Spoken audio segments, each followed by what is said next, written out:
औज़ुबिल्लाहिमिनश्शैतानिर्रजीम बिस्मिल्लाहिर्रहमानिर्रहीम। Lecture number second, first year, chapter number first, scientific notation. Scientific notation आपके पास जो है, अगर आप किसी नंबर को स्टैंडर्ड फॉर्म में लिख लें, अगर आप किसी नंबर को स्टैंडर्ड फॉर्म में रख लें, लिख लें m multiply by 10 to power plus minus n, तो इसको हम साइंटिफिक नोटेशन कहते हैं। साइंटिफिक नोटेशन में एक बात सिर्फ याद रखें कि डेसिमल पॉइंट है, डेसिमल पॉइंट, ये देखिए डेसिमल पॉइंट है, डेसिमल पॉइंट के लेफ्ट साइड पे आपके पास एक नॉन जीरो डिजिट होना चाहिए, one non zero digit at the left side of decimal point, ये जरूरी है। अगर डेसिमल पॉइंट के लेफ्ट साइड पे जीरो हो फिर ये साइंटिफिक नोटेशन नहीं होगा। अगर डेसिमल पॉइंट के लेफ्ट साइड पे दो डिजिट्स हो फिर भी आपके पास ये साइंटिफिक नोटेशन नहीं होगा। ठीक है, ये बात याद रखिए। तो साइंटिफिक नोटेशन में सिर्फ ये एक बात है कि डेसिमल पॉइंट के लेफ्ट साइड पे एक नॉन जीरो डिजिट होना चाहिए, ये इसके लिए रूल है। लार्ज नंबर को या स्मॉल नंबर को आप इन पावर ऑफ 10 फॉर्म में लिख ले, इसको हम साइंटिफिक नोटेशन कहते हैं। ठीक है, अच्छा, प्रीफिक्सेस आपके पास क्या है? प्रीफिक्सेस याद रखिए, कुछ स्पेसिफिक पावर ऑफ 10 को, सम स्पेसिफिक पावर ऑफ 10 को स्पेसिफिक नेम्स दिए गए हैं और उसको बेसिकली कहा जाता है प्रीफिक्सेस। इसको हम क्या कहते हैं? प्रीफिक्सेस हम इसको कहते हैं। ठीक है, आप देखिए सेंटीमीटर, ठीक है, सेंटी, मिली आपके पास जो है, माइक्रो आपके पास जो है, kilo, etcetera, these are prefixes. Centi आपको पता है 10 टू पावर -1, ठीक है, centi 10 to power -2, milli 10 to power -3, micro 10 to power -6, kilo 10 to power 3। तो याद रखिए कुछ स्पेसिफिक पावर ऑफ 10 को स्पेसिफिक नाम दिए गए हैं जिसको हम क्या कहते हैं? प्रीफिक्सेस कहते हैं। इसको हम क्या कहते हैं? प्रीफिक्सेस कहते हैं। अब इसमें कोई साइंस नहीं है, कोई लॉजिक नहीं है कि मैं आपको बताऊं। ठीक है, इसको आपने याद करना होगा। ठीक है, तो some specific name is given to some specific power of 10, उसको बेसिकली हम कहते हैं प्रीफिक्सेस। इसको हम प्रीफिक्सेस कहते हैं। अच्छा, अब अगर आप बुक में देखें तो कन्वेंशनल रूल्स है फॉर यूनिट्स। अब देखिए यूनिट्स आप लोग इस्तेमाल करते हैं, तो यूनिट्स को लिखने के लिए कुछ रूल्स जो है वो बनाए गए हैं। ठीक है, और वो रूल्स आपके पास क्या है? आप बुक में देखें, मैं यहां पर लिख लेता हूं कन्वेंशनल रूल्स फॉर यूनिट्स। ठीक है, यूनिट्स के लिए कन्वेंशनल रूल्स है। फर्स्ट आपके पास जो है, अगर आप पूरा नाम लिखना चाहते हैं, अगर आप पूरा नाम लिखना चाहते हैं, ठीक है, फॉर किसी यूनिट का पूरा नाम आप लिखना चाहते हैं, न्यूटन, केल्विन, ठीक है, मीटर, तो देखिए जो स्टार्टिंग लेटर है it must be a small letter. अगर आप किसी यूनिट का पूरा नाम लिखना चाहते हैं तो स्टार्टिंग जो अल्फाबेट होगा ये स्मॉल लेटर का होना चाहिए। अगर किसी ने इस तरह लिख लिया न्यूटन तो ये आपके पास गलत होगा। अगर किसी ने इस तरह लिख लिया केल्विन, ये आपके पास क्या होगा? गलत होगा। तो अगर आप किसी फिजिकल क्वांटिटी के यूनिट का पूरा नाम लिखना चाहते हैं तो स्टार्टिंग लेटर जो होगा वो स्मॉल लेटर होना चाहिए। ठीक है, इवन अगर यूनिट्स किसी साइंटिस्ट के नाम के बेस पे हो या ना हो। ठीक है, तो ये आपके पास फर्स्ट रूल है। अगर कुछ यूनिट्स आप लोगों ने देखा होगा, Newton, kelvin, coulomb, farad, pascal वगैरह, ये साइंटिस्ट के नाम है। ठीक है, ये साइंटिस्ट के नाम है। ठीक है, तो अगर कोई यूनिट किसी साइंटिस्ट का नाम हो और उसका आप सिंबल जो है, ये सेकंड रूल आपके पास सिंबल के लिए है, फर्स्ट रूल आपके पास फुल नेम के लिए है। अगर आप सिंबल, ठीक है, लेकिन सिंबल उन यूनिट्स का जो किसी साइंटिस्ट का नाम हो तो आप स्टार्टिंग लेटर को कैपिटल लिख लें, this is correct. Kelvin scientist का नाम है, दिस इज करेक्ट। लेकिन अगर कोई यूनिट किसी साइंटिस्ट का नाम नहीं है तो फिर आप इसको स्मॉल से रिप्रेजेंट कर सकते हैं। तो सेकंड रूल आपके पास ये है कि उन फिजिकल क्वांटिटीज के यूनिट्स जो किसी साइंटिस्ट का नाम हो, अगर उसका आप सिंबल लिखना चाहते हैं तो स्टार्टिंग लेटर को कैपिटल में लिख ले, ये आपके पास सेकंड। अगर न्यूटन को किसी ने इस तरह लिख लिया, न्यूटन को स्मॉल एन से, गलत होगा। केल्विन को आपने इस तरह लिख लिया, ये गलत होगा। ठीक है, ये याद रखिए। थर्ड आपके पास जो है, थर्ड, अगर आप प्रीफिक्स को इस्तेमाल करना चाहते हैं, अगर आप प्रीफिक्स को इस्तेमाल करना चाहते हैं तो मैं लिख लूंगा no space between prefix and base unit. Base unit और प्रीफिक्स के दरमियान कोई स्पेस आपके पास नहीं होना चाहिए। ठीक है, अब देखिए, अगर मैं लिख लो मिलीमीटर, अगर मैं लिख लो किलोमीटर, ये ठीक है। अगर मैं लिख लूं माइक्रोमीटर, तो याद रखिए जब आप प्रीफिक्स को इस्तेमाल करेंगे तो प्रीफिक्स और बेस यूनिट के दरमियान कोई स्पेस आपने नहीं रखना होगा। ठीक है, अगर मैं इस तरह लिख लो, ठीक है, ये मिलीमीटर नहीं होगा, ये मीटर है, ये मीटर है, ये मिलीमीटर नहीं है। ठीक है, तो अगर आप प्रीफिक्स इस्तेमाल करना चाहते तो प्रीफिक्स और बेस यूनिट के दरमियान कोई स्पेस नहीं होगा। ठीक है, फोर्थ आपके पास जो है, फोर्थ आपके पास है no more than one prefix used, no more than one prefix used in single measured value. Single measured value में अगर आपके पास जो है प्रीफिक्स आप इस्तेमाल करना चाहते हैं तो एक से ज्यादा प्रीफिक्स को आप इस्तेमाल नहीं कर सकते। आप अगर देखें, अगर मैं लिख लो 3 मल्टीप्लाई बाय 10⁻³ सेंटीमीटर, तो ये ठीक है, आपने एक प्रीफिक्स इस्तेमाल किया, ये ठीक है। लेकिन अगर कोई इस तरह लिख ले कि यार ये भी तो मिली है, और कोई इस तरह लिख ले 3 मिली सेंटीमीटर, तो ये आपके पास गलत होगा। तो याद रखिए, आप डेटा में सिर्फ एक प्रीफिक्स इस्तेमाल कर सकते हैं, आप एक से ज्यादा प्रीफिक्स इस्तेमाल नहीं कर सकते। या no compound prefixes are possible, compound means more than one prefix, ये पॉसिबल नहीं है। ठीक है, अच्छा, अब अगर मैं फिफ्थ रूल को लो तो मस्ट बी स्पेस बिटवीन 2 और मोर यूनिट्स। अगर एक फिजिकल क्वांटिटी है और वो 2 या 2 से ज्यादा यूनिट्स से उस फिजिकल क्वांटिटी का यूनिट बना हुआ है, तो फिर उसके दरमियान आपने प्रीफिक्स जो है वो स्पेस जो है वो आपने लगाना होगा। अब देखिए, जॉल सेकंड जो कि एंगुलर मोमेंटम का यूनिट है, तो जॉल एनर्जी का है, सेकंड टाइम का, देखिए मैंने स्पेस पुट कर लिया। अगर कोई इस तरह लिख ले कि जॉल सेकंड, तो ये गलत होगा। ठीक है, न्यूटन मीटर टार्क का यूनिट है, तो न्यूटन और मीटर 2 यूनिट्स इसके दरमियान स्पेस, अगर किसी ने इस तरह लिख लिया तो ये गलत होगा। तो 2 या 2 से ज्यादा यूनिट्स अगर किसी फिजिकल क्वांटिटी के यूनिट में हो, ठीक है, सो उसके दरमियान आपने स्पेस रखना होगा। ठीक है, उसके दरमियान आपने स्पेस रखना होगा। प्रीफिक्स और यूनिट के दरमियान नो स्पेस, लेकिन 2 या 2 से ज्यादा यूनिट्स हो तो फिर आपने स्पेस जो है वो रखना होगा। ठीक है, 6th नंबर रूल आपके पास जो है, ठीक है, ये स्पेस आपके पास बन गया है।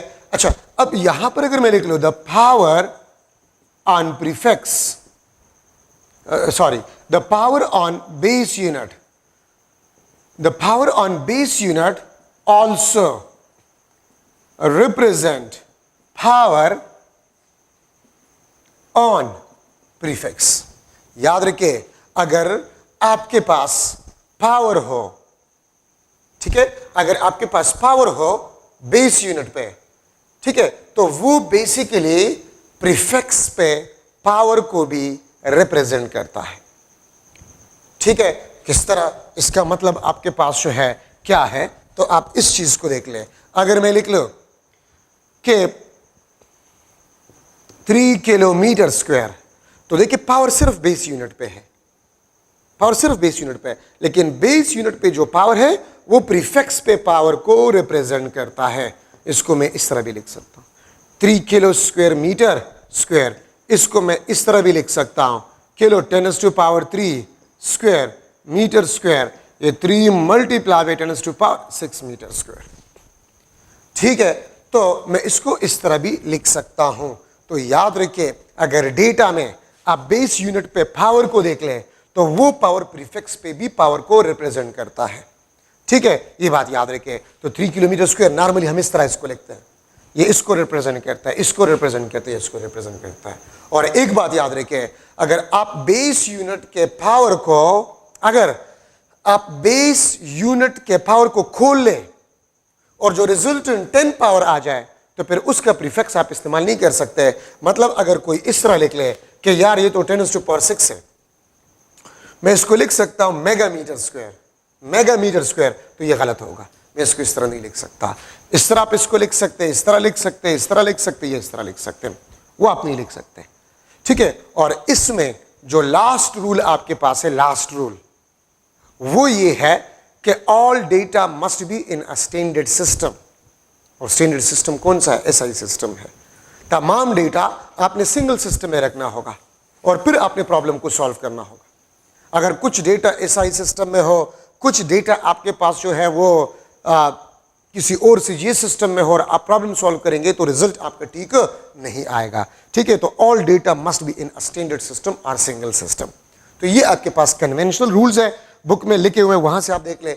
मैं इसमें 1-2 मॉडल एमसीक्यूज जो है वो डिस्कस करना चाहता हूं। किस किस्म के एमसीक्यूज इसमें आ सकते हैं? MCQ, which one is proper unit, which one is proper unit of, let's suppose, Planck's constant। Planck's constant का प्रॉपर यूनिट आपके पास क्या है? ए ऑप्शन आपके पास जो है ये, बी ऑप्शन आपके पास जॉल स्पेस सेकंड, सी आपके पास जो है, ठीक है, वो आपके पास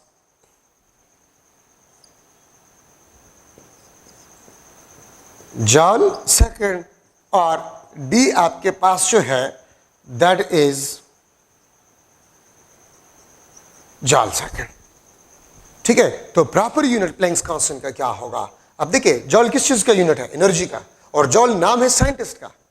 और अभी हमने रूल्स में पढ़ा कि अगर साइंटिस्ट का नाम हो तो उसका सिंबल कैपिटल आपने लिखना होगा। तो ये तो नहीं है, जॉल कैपिटल है, सेकंड और स्पेस भी है, this is the correct one. ये क्यों करेक्ट नहीं है? क्योंकि पूरा नाम स्मॉल अल्फाबेट से लिखा जाता है, इसमें तो कैपिटल है, तो ये भी गलत है। ठीक है, और ये देखिए इसमें स्पेस नहीं है, तो ये भी गलत है। तो आपके पास B option is the correct option. तो इस किस्म के एमसीक्यूज आपके पास इन रूल्स में आ सकते हैं कि इस फिजिकल क्वांटिटी का आपके पास जो है प्रॉपर यूनिट क्या होगा। मैं इस तरह भी लिख सकता, MCQ 5 millimetre square can be written as dash। ये ऑप्शन आपके पास 5 multiply by 10⁻³ metre square. B option आपके पास जो है 25 multiply by 10⁻⁻6 metre square. C option आपके पास जो है 5 मल्टीप्लाई बाई 10⁻⁻6 मीटर स्क्वायर। ठीक है, बल्कि मैं इसको लिख लेता हूं 25 मल्टीप्लाई बाई 10⁻6 मीटर। चलो मैं ये ऑप्शन भी लिख लेता हूं 5 माइक्रोमीटर स्क्वायर, ये आपके पास डी ऑप्शन। और अगर मैं ई ऑप्शन लिख लो, बोथ सी एंड डी। ठीक है, बोथ सी एंड डी। तो देखिए 5 millimetre square can be written as dash. तो देखिए, अब अगर आप ऑप्शंस को देखें तो आपको अंदाजा हो जाएगा कि इस प्रीफिक्स को ओपन किया गया है। ठीक है, तो रूल्स के मुताबिक से 5 मिलीमीटर स्क्वायर तो 10⁻³ स्क्वायर मीटर स्क्वायर। ठीक है, और इसको आप लिख सकते हैं -6 मीटर स्क्वायर। ठीक है, तो ये आपके पास करेक्ट ऑप्शन आ गया है। अब अगर आप में से कुछ स्टूडेंट्स ये सोच रहे हैं कि ये भी तो माइक्रो है और ये भी, तो बोथ आपके पास करेक्ट हो, तो गलत है। रूल में अभी आपको मैंने बताया कि आप 10 पावर प्रीफिक्स के पावर के रूल को आप पावर को खोल ले तो फिर रिजल्टेंट के जो रिजल्टेंट पावर आ जाते हैं उसका प्रीफिक्स आप इस्तेमाल नहीं कर सकते। सो ये करेक्ट है। ठीक है, आप में से ज्यादातर स्टूडेंट्स जहन में ये आएगा कि ये और ये तो एक ही चीज है। ठीक है, एक ही चीज है, लेकिन ऊपर डेटा को आप देख लें ठीक है, उसके मुताबिक से ये करेक्ट ऑप्शन है, रूल के मुताबिक से ये नहीं है। क्यों? क्योंकि रूल में हमने पढ़ा कि बेस यूनिट पे जो पावर है वो प्रीफिक्स पे पावर को रिप्रेजेंट करता है। तो अगर आप माइक्रो का स्क्वायर ले तो ये तो 10⁻12 को रिप्रेजेंट कर रहा है, ना कि 10⁻6। ठीक है, तो आपके पास करेक्ट ऑप्शन जो है 5 मल्टीप्लाई बाय 10⁻⁻6 मीटर स्क्वायर। तो ये कन्वेंशनल रूल्स में इस किस्म के एमसीक्यूज आपके पास आ सकते हैं। ठीक है, तो ये आपके आइडिया के लिए 2 मॉडल एमसीक्यूज मैंने डिस्कस कर लिए हैं। ठीक है, तो ये आपके पास कन्वेंशनल रूल्स है। अच्छा, अब यहां पर हम डिस्कस कर रहे हैं एरर। ठीक है, अब हम एरर को डिस्कस कर रहे हैं। तो एरर आपके पास क्या है? तो आप लोग याद रखें, एरर आपके पास है this is always positive because error is a magnitude. ठीक है, एरर हमेशा पॉजिटिव होता है। क्यों? क्योंकि एरर मींस मैग्नीट्यूड। मैग्नीट्यूड कभी भी नेगेटिव नहीं हो सकता। Magnitude is always positive and scalar. इसीलिए हम इसका एब्सोल्यूट निकालते हैं। इसलिए हम इसका क्या निकालते हैं? एब्सोल्यूट निकालते हैं। ठीक है, ये बात याद रखें। अच्छा, अब एरर आपके पास जो है, मैं यहां पर एक सेंटेंस लिख रहा हूं, errors and uncertainties, errors and uncertainties in single measured value. In single measured value will be always aided. अगर आप एक फिजिकल क्वांटिटी को मेजर कर रहे हैं और उसमें मुख्तलिफ किस्म के एरर्स आ जाए तो एरर्स और अनसर्टेनिटीज हमेशा एड होता है। हम एरर्स और अनसर्टेनिटीज को सब्ट्रैक्ट नहीं कर सकते। ठीक है, अच्छा, मैक्सिमम पॉसिबल एरर, ठीक है, with respect to pointer position, with respect to pointer position, maximum possible error with respect to pointer position. तो with respect to pointer position maximum possible error आपके पास जो होगा, this is equal to half of least count of a measuring device, half of least count of a measuring device. अब least count आपके पास क्या है? ठीक है, तो लीस्ट काउंट आपके पास जो होता है वो स्मॉलेस्ट मैग्नीट्यूड जिसको हम किसी डिवाइस से मेजर कर सके उसको हम लीस्ट काउंट कहते हैं। ठीक है, मैं इसको सर्कल कर लेता हूं। लीस्ट काउंट आपके पास क्या है? This is least count, the smallest division, the smallest division on the scale of device. ठीक है, वो स्मॉलेस्ट डिवीजन किसी स्केल पे या वो स्मॉलेस्ट मैग्नीट्यूड जो हम किसी स्केल से या डिवाइस से मेजर कर सके उसको बेसिकली हम कहते हैं लीस्ट काउंट। तो देखिए, maximum possible error with respect to pointer position, half of least count. Pointer position क्या है मैं एक्सप्लेन कर रहा हूं। ठीक है, इसके बाद मैं एक्सप्लेन कर रहा हूं।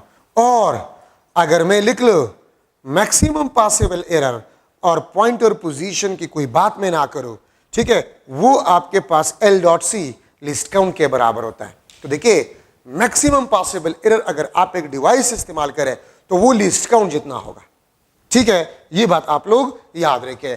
तो maximum possible error equal to the least count of a device और पॉइंटर पोजीशन के मुताबिक से हाफ ऑफ लीस्ट काउंट। तो आप ये देखें, अगर मैं रूलर को ले रहा हूं, ठीक है, दिस इज रूलर 1 2 3 4 5, 1 2 3 4 5, ये आपके पास 1 सेंटीमीटर 1 2 3 4 5 इस तरह जाते जाए। अगर मैं रूलर को इस्तेमाल कर रहा हूं, अगर मैं रूलर को इस्तेमाल कर रहा हूं और एक लाइन के, ये आपके पास एक लाइन है और इस लाइन के लेंथ को मैं रूलर से मालूम करना चाहता हूं। ठीक है, तो आप इसके लेंथ को आप लोग देख ले। लेंथ आपके पास होगा, देखिए ये सेकंड डिवीजन है 1, मैं लिखूंगा 1, ठीक है, और 0.2 सेंटीमीटर। तो देखिए, जहां से आप रीडिंग लेते हैं, मैं यहां से रीडिंग लेता हूं, तो जहां से आप रीडिंग लेते हैं ये आपके पास पॉइंटर पोजीशन होता है। जहां से आप रीडिंग लेते हैं वो आपके पास पॉइंटर पोजीशन होता है।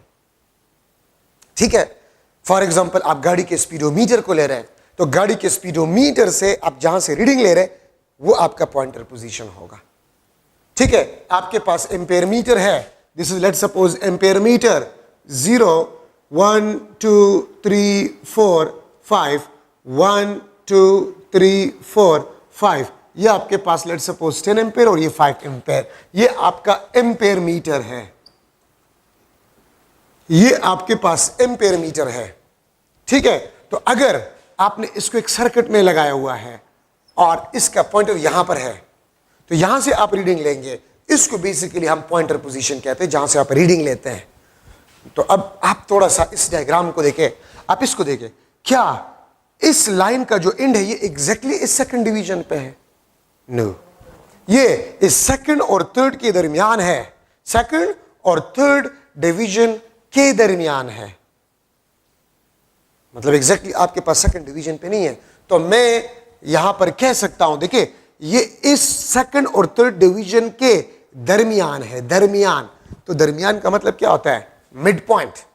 दरमियान का मतलब क्या होता है? Mid point. तो देखिए इस रूलर के किसी भी दो डिविजन्स के दरमियान आपके पास जो डिस्टेंस होता है वो लीस्ट काउंट होता है, जो कि 0.1 सेंटीमीटर होता है, या 1/10 सेंटीमीटर, या 1 मिलीमीटर आपके पास होता है। तो आप लोग देखें, आप इस बात को थोड़ा सा सुने, कोई भी डिवाइस हो तो दो डिविजन्स के दरमियान जो डिस्टेंस होता है वो लीस्ट काउंट के बराबर होता है। तो देखिए अगर आप इस लाइन के एंड को देखें, ये एग्जैक्टली इस सेकंड डिवीजन पे नहीं है, इन दो डिविजन्स के दरमियान, दरमियान, दरमियान मींस मिड पॉइंट, दरमियान मींस मिड पॉइंट, और दो डिविजन्स के दरमियान डिस्टेंस लीस्ट काउंट है, तो मिड मींस हाफ, पूरा लेंथ दो डिविजन्स के दरमियान उसको हाफ करें मिड, तो मिड आ जाएगा, तो हाफ ऑफ लीस्ट काउंट। ठीक है, सो अगर आप इस पॉइंटर पोजीशन के बेस पे लिख ले तो ये आपके पास half of a least count error. बस एक रूल बनाया गया है कि जो हम आम जिंदगी में कहते हैं ना कि इसका इन दो डिविजन्स के दरमियान होगा, तो दरमियान मिड, तो उसका मिड हाफ लीस्ट काउंट, दो डिविजन्स का हाफ तो हाफ लीस्ट काउंट। ठीक है, अच्छा अब यहां पर देखें, क्या ये पॉइंटर एग्जैक्टली 5 एम्पेयर पे है? नो, इस 5 और 6 के दरमियान कहीं पर है, दरमियान मिड हाफ लीस्ट काउंट, तो यहां पर भी आपके पास एरर हाफ लीस्ट काउंट। लेकिन अगर मैं आप लोगों से पूछ लूं, क्या ये एंड, स्टार्टिंग एंड, क्या ये एग्जैक्टली 0 पे है? नो। ठीक है, तो हाफ लीस्ट काउंट एरर यहां पर, हाफ लीस्ट काउंट एरर यहां पर।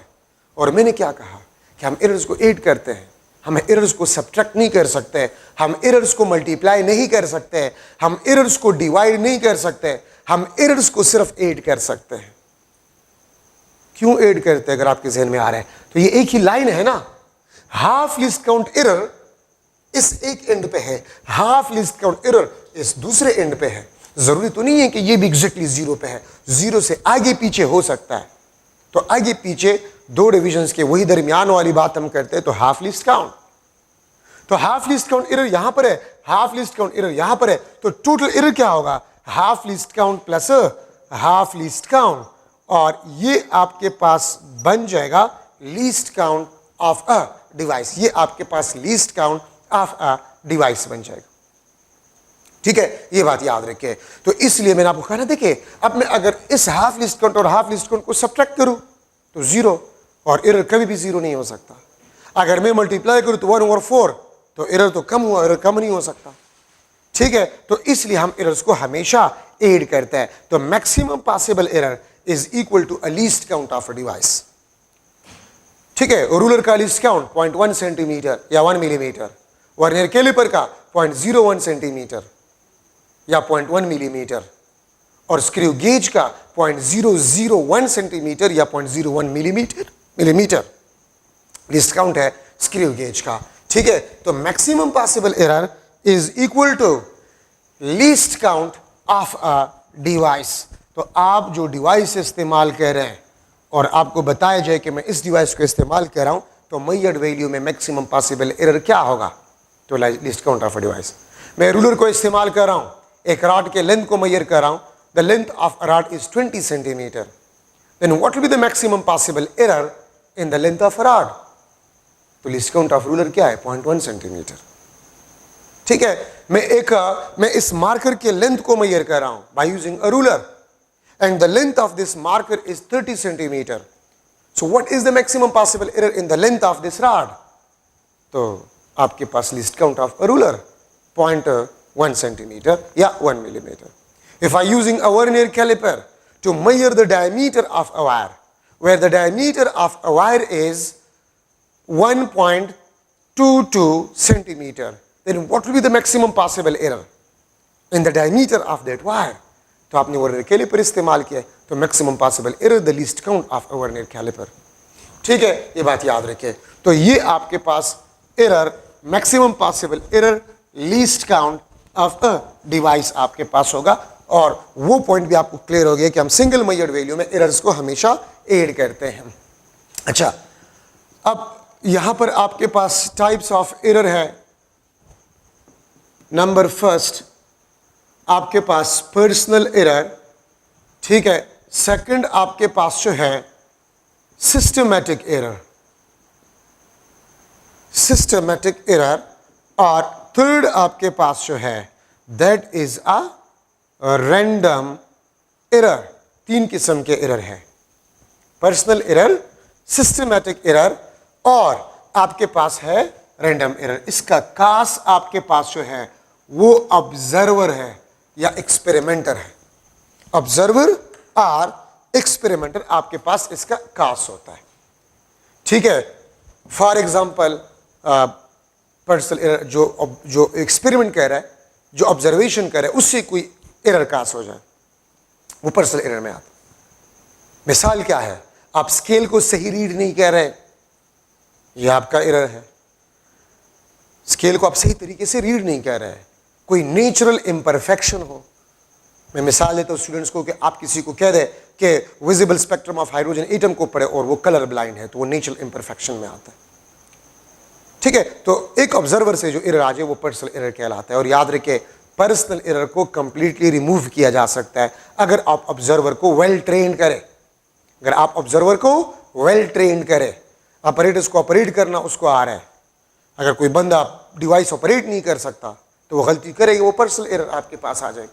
ठीक है, सिस्टमैटिक एरर आपके पास जो है, इसका जो कास है error in device, error in device, device में आपके पास अगर एरर हो, ठीक है, या इंस्ट्रूमेंट में आपके पास एरर हो, तो ये सिस्टमैटिक एरर में आता है. ठीक है, फॉर एग्जांपल पुअर स्केलिंग या कैलिब्रेशन, पुअर स्केलिंग और कैलिब्रेशन. ठीक है, सिस्टमैटिक एरर आपके पास है, दिस इज अ फिक्स्ड और कांस्टेंट एरर. ये फिक्स्ड एरर होता है या कांस्टेंट एरर होता है. And we can completely remove it, we can completely remove it by comparing with standard device. आप अगर एक्सटेंडेड डिवाइस के साथ कंपेयर करें तो आप किसी भी डिवाइस से या किसी भी ऑपरेटर से एरर को निकाल सकते हैं. ठीक है, तो हम इसको कंप्लीटली रिमूव कर सकते हैं.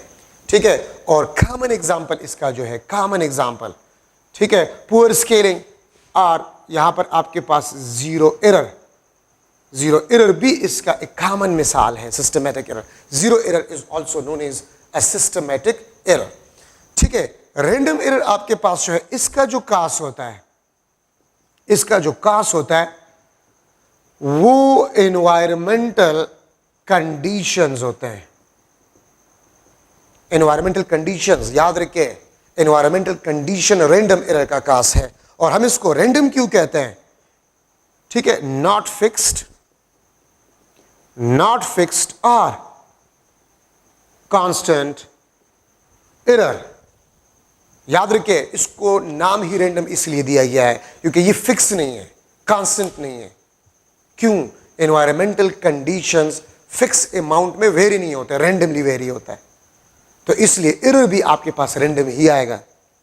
तो रैंडम और सिस्टमैटिक में फर्क आपके पास ये है कि ये फिक्स है, दिस इज फिक्स्ड और कांस्टेंट एरर, लेकिन ये आपके पास जो दिस इज नॉट फिक्स्ड और कांस्टेंट एरर. और याद रखिए, रैंडम एरर आपके पास जो है, it cannot be removed, ये cannot be रिमूव्ड कंप्लीटली, हम इसको कंप्लीटली रिमूव नहीं कर सकते।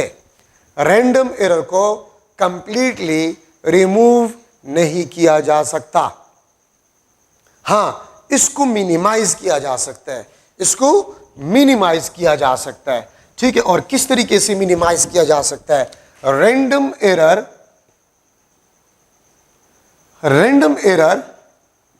Can be minimized. Random error can be minimized by repeating experiment several times and taking its average. याद रखिए, आप जितना ज्यादा टाइम एक्सपेरिमेंट रिपीट करेंगे तो आपके पास रैंडम एरर कम से कम होगा। तो मैं यहां पर लिख सकता हूं random error, this is inversely proportional to the number of observations. ठीक है, रैंडम एरर आपके पास जो है this is inversely proportional to the number of observations. आप अगर नंबर ऑफ ऑब्जर्वेशंस 10 टाइम कर रहे हैं तो रैंडम एरर आपके पास 10 टाइम डिक्रीज होगा। ठीक है, 10 टाइम आपके पास क्या होगा?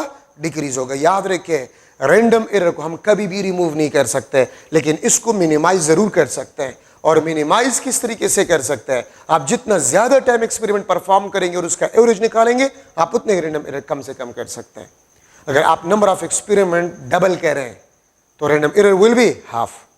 अगर आप नंबर ऑफ एक्सपेरिमेंट 10 टाइम्स बढ़ा रहे हैं तो रैंडम एरर आपके पास 10 टाइम डिक्रीज हो जाएगा। तो रैंडम एरर आपके पास है this is inversely proportional to the number of observations. ठीक है, तो ये बात आप लोग याद रखिए। तो हम इसको खत्म नहीं कर सकते। क्यों खत्म नहीं कर सकते?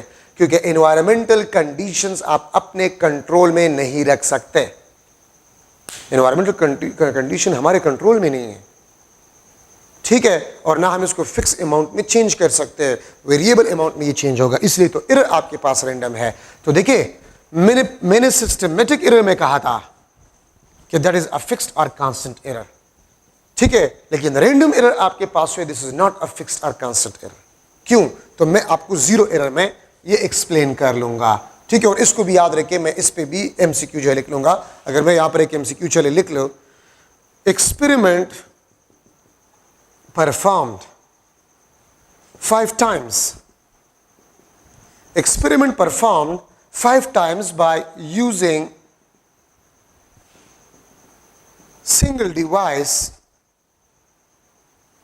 and error. Average error भी कहा जा सकता है। And average error or error observed is X. Error observed is X.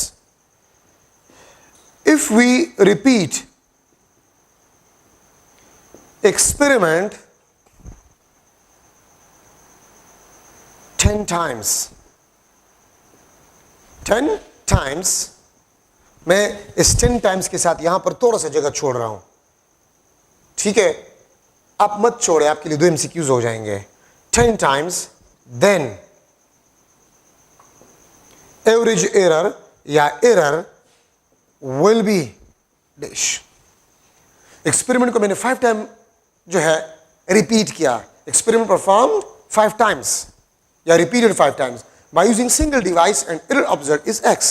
If we repeat experiment 10 times then error will be dash। ठीक है, मैं यहां पर ऑप्शंस लिख लेता हूं। A option X, B option 2X, C option X divided by 2 और D option x divide by 3। अब देखिए थोड़ा सा, पहले हमने एक्सपेरिमेंट कितना टाइम परफॉर्म किया? 5 टाइम्स, और एरर आपके पास क्या था? x था। अगर आप एक्सपेरिमेंट को रिपीट करें 10 टाइम्स तो 10 5 का डबल है। ठीक है, 10 आपके पास ये 5 का डबल है। तो पहले आपने 5 टाइम एक्सपेरिमेंट परफॉर्म किया था, अभी आपने 10 टाइम्स डबल। तो अगर नंबर ऑफ ऑब्जर्वेशन डबल हो गए तो एरर विल बी हाफ। तो ये आपके पास आंसर होगा x डिवाइड बाय 2। ये इस रिलेशन के बेस पे। ठीक है, अच्छा अब मैंने यहां पर ये जगह क्यों छोड़ा है? अब देखिए, मैं आपको एक बात बता रहा हूं, एमसीक्यूज को आपने पूरा पढ़ना होगा, क्योंकि एमसीक्यू में अगर एक वर्ड का इजाफा हो जाए, एक वर्ड का इजाफा हो जाए, तो उसका आंसर चेंज हो जाता है। अब मैं इस एमसीक्यू का आंसर x/2 है, मैं सिर्फ इसमें एक वर्ड ऐड कर जाता हूं, 10 टाइम्स मोर। मैंने सिर्फ एक वर्ड ऐड किया, तो अगर मोर मैंने ऐड किया तो क्वेश्चन x/2 नहीं होगा। तो एमसीक्यू को पूरा पढ़ना है, एक वर्ड एमसीक्यू के आंसर को चेंज कर जाता है, तो थोड़ा सा आप लोगों ने एहतियात करना होगा। अब देखिए, अब आंसर क्या होगा? तो देखिए, पहले कितने एक्सपेरिमेंट परफॉर्म किया गया था? 5 टाइम्स। अब 10 टाइम्स मोर। आपके पास 5 रुपए थे, 10 और आपको मिले तो कितने बन गए? 15। और 15 5 का 3 टाइम्स है। मैं फिर रिपीट कर रहा हूं, आपके पास 5 रुपए थे, मैंने आपको 10 और दिए, आई गिव 10 रुपीज मोर। ठीक है, तो मोर का मतलब है कि मैंने आपको 10 और दिया, आपके पास 15 हो गए। तो पहले एक्सपेरिमेंट 5 टाइम्स, अब 10 टाइम्स मोर, तो 5 + 10 15, तो इट मींस 15 5 का 3 टाइम है। अब आपके पास आंसर x/3 होगा, x/2 नहीं होगा। तो एक वर्ड के लगाने से एमसीक्यू, देखिए जो एमसीक्यूज हम करवा रहे हैं जरूरी नहीं कि वही आ जाए, आप कंसेप्ट सीखा करें। The important thing is concept, फिर आपको इंशाल्लाह कोई प्रॉब्लम नहीं होगा। So this is the model MCQ. अच्छा, अब आपके पास है जीरो एरर। अब जीरो एरर आपके पास क्या है? Zero error when scale of a device is not zero before operating a device, before operating a device. So फिर इसको जीरो एरर कहते हैं। Zero error when scale of a device is not zero before operating a device. अभी आप device operate नहीं कर रहे, ठीक है, लेकिन उसका स्केल जीरो नहीं है, उसका स्केल आपके पास है वो जीरो नहीं है, तो इसको हम कहते हैं जीरो एरर। क्या मतलब है? आपके पास लेट्स सपोज स्टॉपवॉच है, स्टॉपवॉच आप लाख कोशिश करें वो जीरो से शुरू नहीं हो रहा, वो 5 सेकंड से शुरू हो रहा है, ठीक है, तो 5 सेकंड से शुरू हो रहा है, इसमें जीरो एरर है। ये आपके पास एम्पेयर मीटर है, ये एम्पेयर मीटर है, let's suppose this is ampere metre, device जो कि करंट को मेजर कर रहा है। ये आपके पास 0 1 2 3 4 5 एम्पेयर, ये आपके पास 1 2 3 4, ये आपके पास 10 एम्पेयर, ठीक है। अब अगर आपने इसको सर्किट में नहीं लगाया, मैं इसके साथ लिख लेता हूं, not connected, not connected in circuit. अभी आपने इसको सर्किट में नहीं लगाया, लेकिन देखिए ये तो आपको बता रहे कि सर्किट इसमें एम्पेयर मीटर में से 1 एम्पेयर करंट पास हो रहा है, ठीक है, तो इसका मतलब ये है कि इसका स्केल जीरो पे नहीं है, हम एम्पेयर मीटर को यूज नहीं करें, इसका स्केल जीरो पे नहीं है, तो इस किस्म के एरर को हम क्या कहते हैं? जीरो एरर हम इसको कहते हैं, ठीक है, ये बात याद रखिए। सो अगर किसी भी डिवाइस का स्केल जीरो ना हो, जीरो ना हो बिफोर ऑपरेटिंग इट, इसको हम जीरो एरर कहते हैं। तो जो मैंने सिस्टमेटिक एरर में लिखा था कि systematic error is a fixed error और कांस्टेंट एरर, तो इसका मतलब आपके पास क्या बनता है? इसका मतलब आपके पास यह बनता है कि अगर आप इस एम्पेयर मीटर को 1000 दफा इस्तेमाल करें तो हर दफा ये आपको 1 एम्पेयर एरर देगा, हर दफा ये आपको 1 एम्पेयर एरर देगा, ठीक है, ये याद रखिए। आप इसको 100 दफा इस्तेमाल करें तो हर दफा ये आपको 1 एम्पेयर एरर देगा, क्योंकि इसमें जीरो एरर 1 एम्पेयर है। तो इसलिए मैंने सिस्टमेटिक एरर में लिखा था कि systematic error is a fixed और कांस्टेंट एरर। तो मैं देखिए एमसीक्यू बना सकता हूं, किस तरह बना सकता हूं?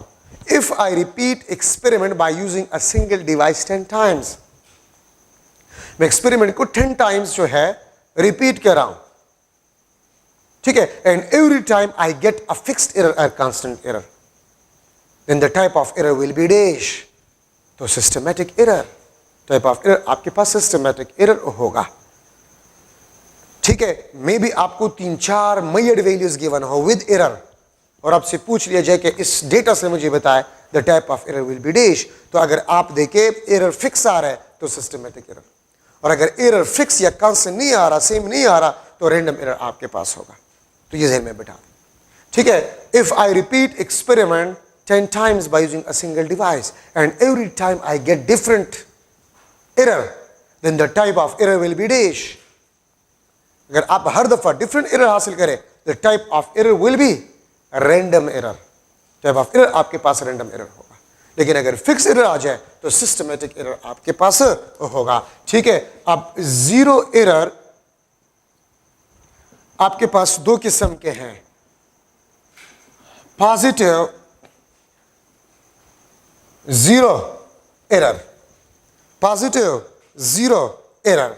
पॉजिटिव जीरो एरर इसको मैं इस तरह डिफाइन करता हूं, if measured value m.v measured value, if measured value is greater than the actual value,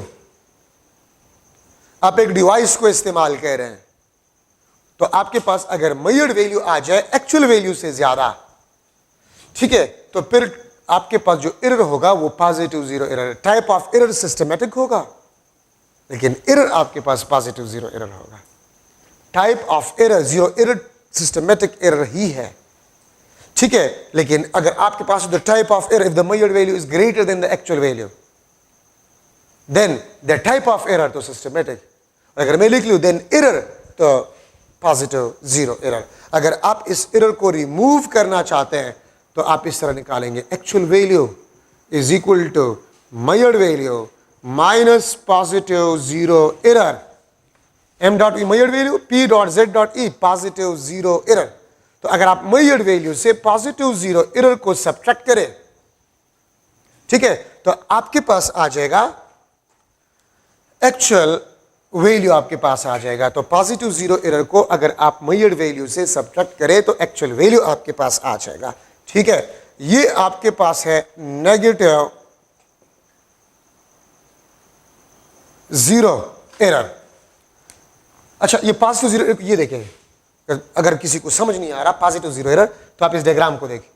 अब मुझे बताएं, अगर इस सर्किट में अगर मैं इसको एक सर्किट में लगा रहा हूं कि जिसमें एक्चुअल करंट 3 एम्पेयर हो, एक्चुअल करंट 3 एम्पेयर हो, ये मुझे क्या शो करेगा? तो अगर एक्चुअल करंट 3 एम्पेयर हो किसी सर्किट में और उस सर्किट में मैं इस एम्पियर मीटर को लगा लूं तो ये मुझे 4 एम्पेयर करंट देगा। तो 4 एम्पेयर मेजर्ड वैल्यू है, एक्चुअल करंट 3 एम्पेयर है, तो आपके पास एरर जो होगा वो पॉजिटिव जीरो एरर हो। तो आपके पास क्या होगा? पॉजिटिव जीरो एरर आपके पास होगा, ठीक है। अगर मैं इस एम्पियर मीटर को एक सर्किट में लगा रहा हूं, इस एम्पियर मीटर को मैं एक सर्किट में लगा रहा हूं जिसमें एक्चुअल करंट 5 एम्पियर है, ये मुझे क्या शो करेगा? 6 एम्पियर। तो 6 एम्पियर मेजर्ड वैल्यू है और वो 5 एम्पियर से ज्यादा है, पॉजिटिव जीरो एरर, ठीक है। नेगेटिव जीरो एरर, अगर ये पॉइंटर 1 एम्पियर पीछे हो, if the pointer is behind zero, negative zero error. If the pointer is on this side from zero, ठीक है, या फॉरवर्ड फ्रॉम जीरो, तो फिर आपके पास पॉजिटिव जीरो एरर होगा। तो नेगेटिव जीरो एरर, अगर ये 1 एम्पियर है पीछे, तो मैं अगर इसको एक ऐसे सर्किट में लगा रहा हूं जिसमें एक्चुअल करंट 4 एम्पियर है, ये मुझे 3 एम्पियर शो करेगा, 3 एम्पियर मेजर्ड वैल्यू।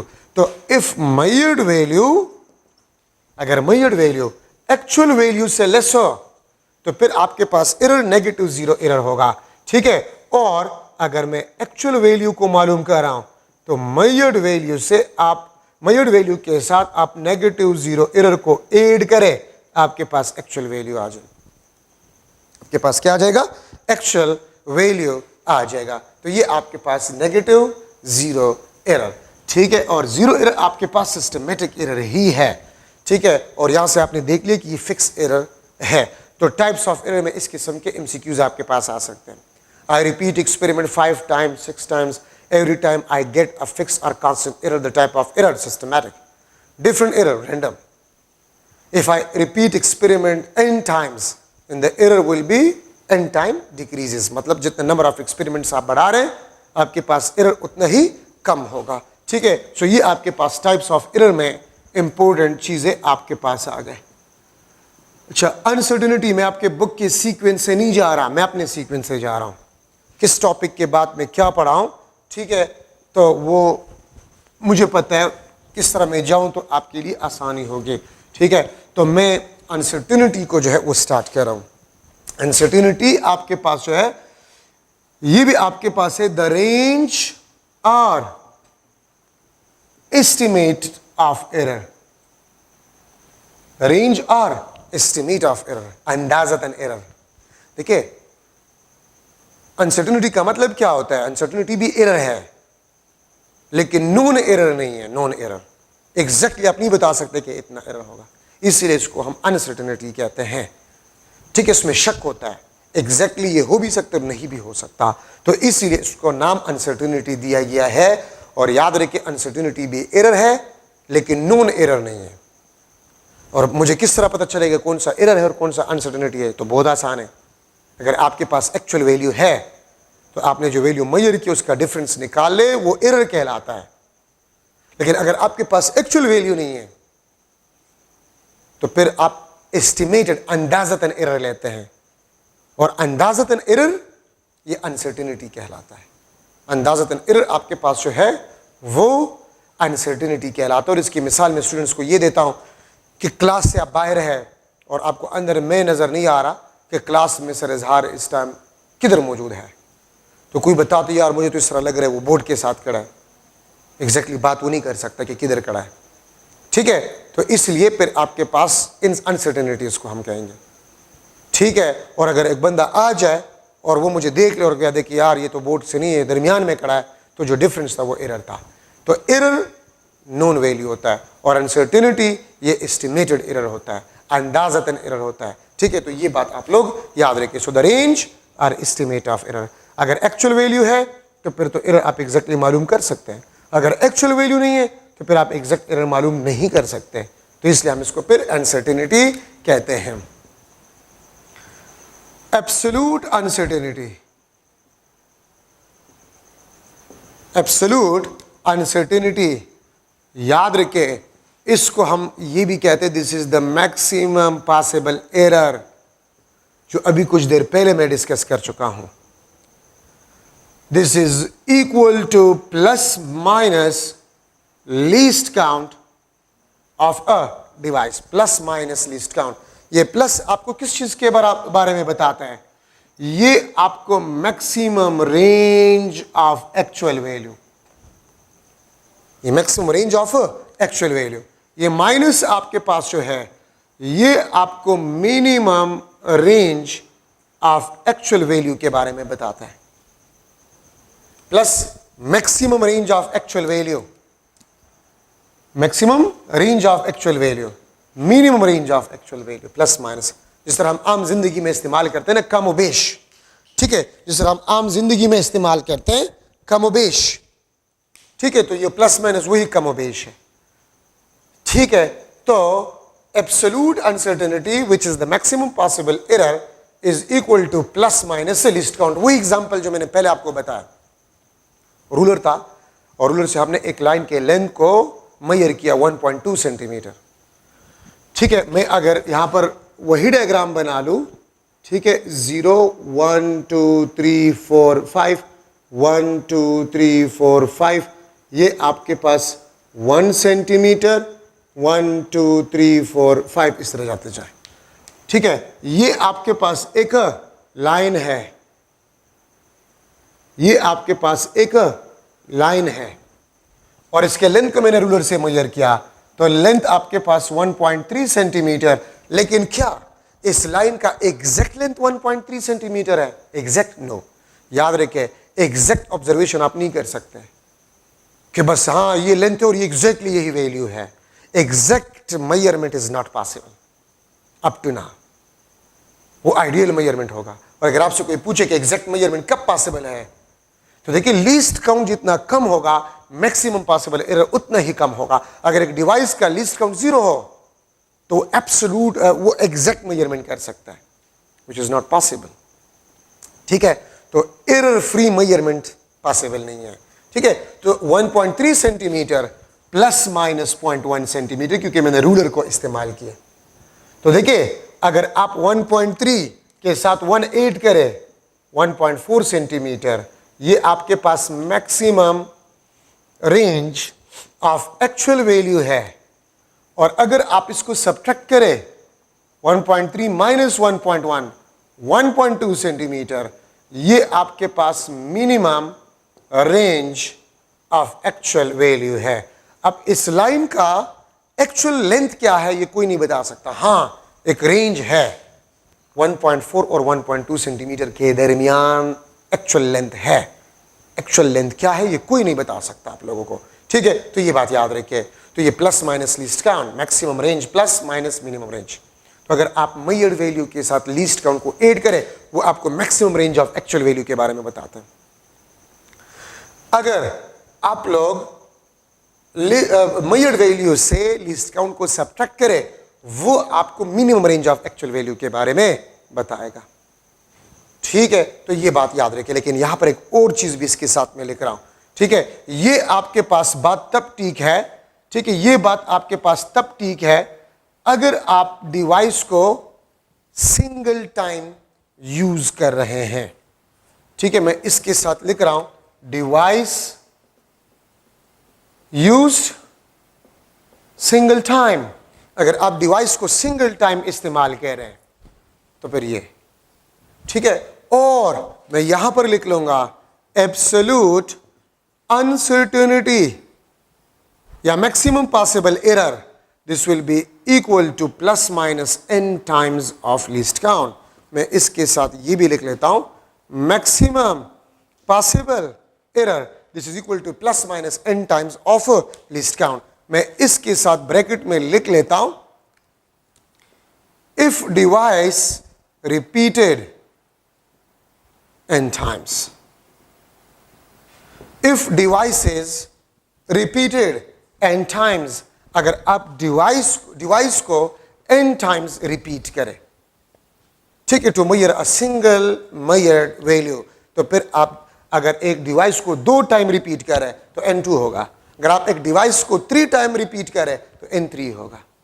लेकिन अगर आप डिवाइस को एक दफा इस्तेमाल करें तो लीस्ट काउंट, आप उस लाइन के लेंथ को मेजर करने के लिए और रूलर को एक दफा इस्तेमाल किया गया है, रूलर को एक दफा इस्तेमाल किया गया है, तो इसलिए मैंने वहां पर 0.1 लिखा है, ठीक है। अच्छा, अब देखिए, अगर इस व्हाइट बोर्ड के लेंथ को मैं रूलर से मेजर कर रहा हूं, मैंने रूलर को एक दफा इस्तेमाल किया, एक रूलर का एक एंड यहां पर रख लिया, दूसरा एंड यहां पर रख लिया, एक बड़ा रूलर था तो 0.1 सेंटीमीटर, इसके लेंथ में अनसर्टेनिटी होगा। अगर मेरे पास एक छोटा सा रूलर है, छोटा सा रूलर, उसका एक एंड मैंने यहां पर रख लिया, दूसरा एंड यहां पर, ये मैंने मेजर किया, फिर रूलर को उठाकर यहां पर एक एंड, दूसरा एंड यहां पर, तो मैंने रूलर को 2 दफा इस्तेमाल किया, तो फिर इस व्हाइट बोर्ड के लेंथ में अनसर्टेनिटी क्या होगा? 2 times of least count, 2 times of least count, 0.2 centimetre आपके पास।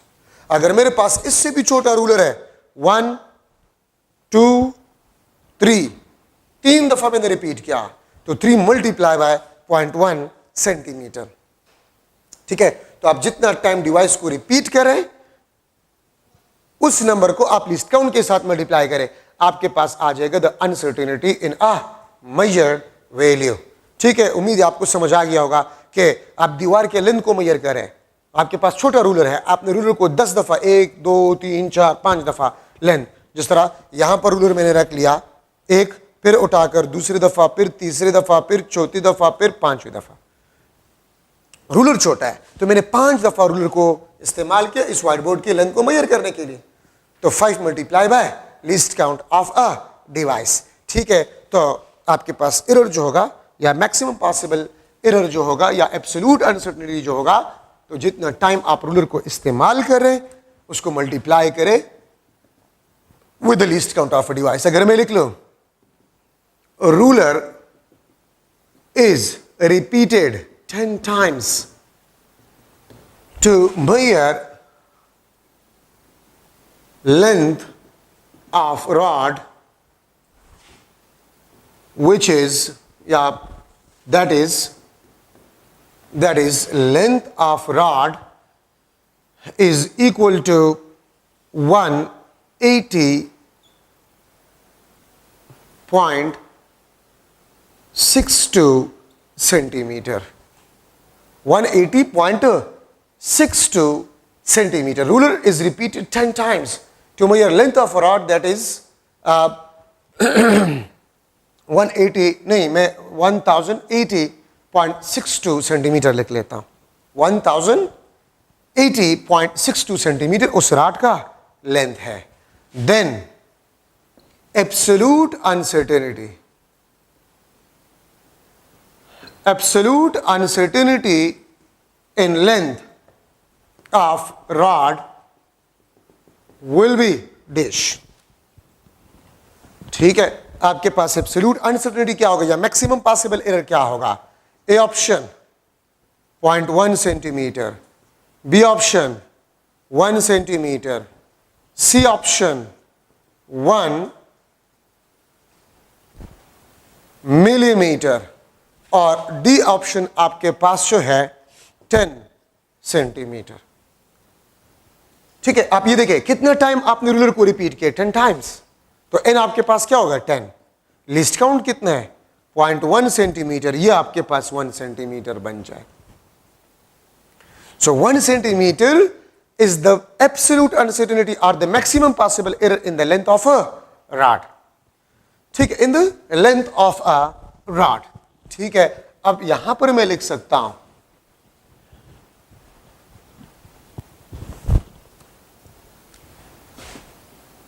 Device used to measure length of rod, that is L is equal to 100.2 meter. Device used to measure length of rod, that is 100.2 meter plus minus 0.5 meter. Device used to measure length of rod, that is L is equal to 100.2 meter plus minus 0.5 meter. If least count of device is 0.1 meter. If least count of device is a 0.1 meter, then how much device repeated to measure length of rod? Length of a rod. ठीक है, A option 1, B option how much times, इसके साथ times लिख ले. How much times device repeated to measure length of a rod? 1, 5, 10 और D option आपके पास जो है दैट इज 4. ठीक है, ये आपके पास ऑप्शन. तो देखिए लिस्ट काउंट आपके पास कितने हैं? लिस्ट काउंट 0.1 मीटर है. ठीक है, और अगर आप देखिए तो एब्सोल्यूट अनसर्टेनिटी कितना दिया गया है? 0.5. तो 0.1 के साथ में कौन सा नंबर मल्टीप्लाई करो कि 0.5 आ जाए? तो 5. It means a device is repeated 5 times. Device को 5 टाइम्स रिपीट किया गया. ये देखिए रूलर है, तो रूलर को देखिए मैंने एक दफा इस्तेमाल किया, ये एक दफा. ठीक है, फिर मैंने इसको उठाकर ये 2 दफा, फिर ये 3 दफा, फिर ये 4 दफा.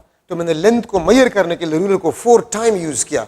तो देखिए लीस्ट काउंट इसमें भी लीस्ट काउंट जितना एरर होगा. लीस्ट काउंट फिर, लीस्ट काउंट फिर, लीस्ट काउंट फिर. तो लीस्ट काउंट को 4 दफा ऐड करें तो 4 times of least count, 4 times of least count. ठीक है, तो इसलिए मैंने यहां पर n times of least count लिखा था. ठीक है, तो ये आपके पास है एब्सोल्यूट अनसर्टेनिटी. अगर आप डिवाइस को n टाइम्स रिपीट कर रहे हैं तो फिर आप n नंबर को मल्टीप्लाई करेंगे विद द लीस्ट काउंट. ठीक है, अब यहां पर आपके पास जो है फ्रैक्शनल, ठीक है, फ्रैक्शनल अनसर्टेनिटी या फ्रैक्शनल को हम रिलेटिव अनसर्टेनिटी बी कहते हैं। फ्रैक्शनल और रिलेटिव अनसर्टेनिटी बी इसको हम कहते हैं। ठीक है, so the ratio of uncertainty and measured value, अगर आप अनसर्टेनिटी और मेजर्ड वैल्यू का रेशियो निकाल लें, ये आपको रिलेटिव या फ्रैक्शनल अनसर्टेनिटी देगा। ठीक है, फॉर्मूले के मुताबिक से uncertainty divide by measured value, uncertainty divide by measured value, इसको हम फ्रैक्शनल या रिलेटिव अनसर्टेनिटी कहते हैं।